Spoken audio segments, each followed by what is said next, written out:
গল্পটা শোনার আগে অবশ্যই মুখে টাওয়াল ওড়না বা কিছু একটা দিয়ে মুখটা সাবধানে রাখবেন। মায়ের হাতে খেলানি খেলে আমি দায়ী না। বল্টু হ উচ্চারণ করতে পারে না, হকে গো বলে ফেলে। ক্লাসে নতুন ম্যাডাম এসেছে, এবার পরিচয় পর্ব শুরু হলো।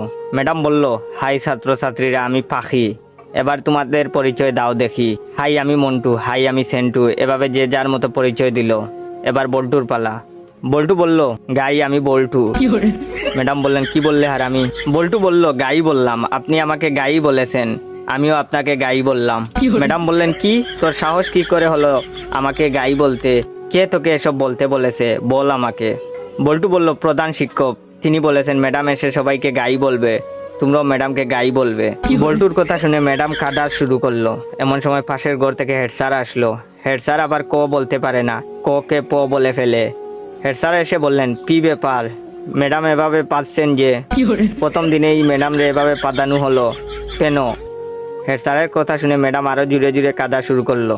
হেড স্যার বললেন, প্লিজ ম্যাডাম, আপনি এত জুড়ে জুড়ে পাদবেন না, আজ আপনার প্রথম দিন, আপনি এত জুড়ে জুড়ে পাদলে মানুষ কি ভাববে?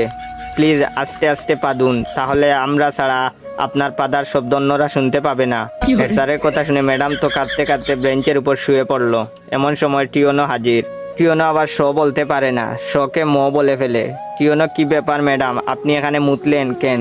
বেঞ্চের উপর মুতলে কি ভালো লাগবে?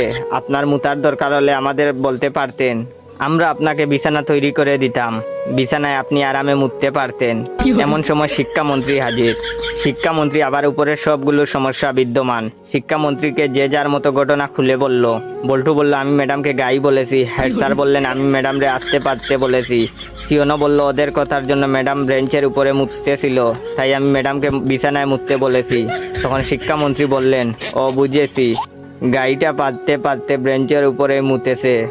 এটা শোনার পর ম্যাডাম তো বেহুশ।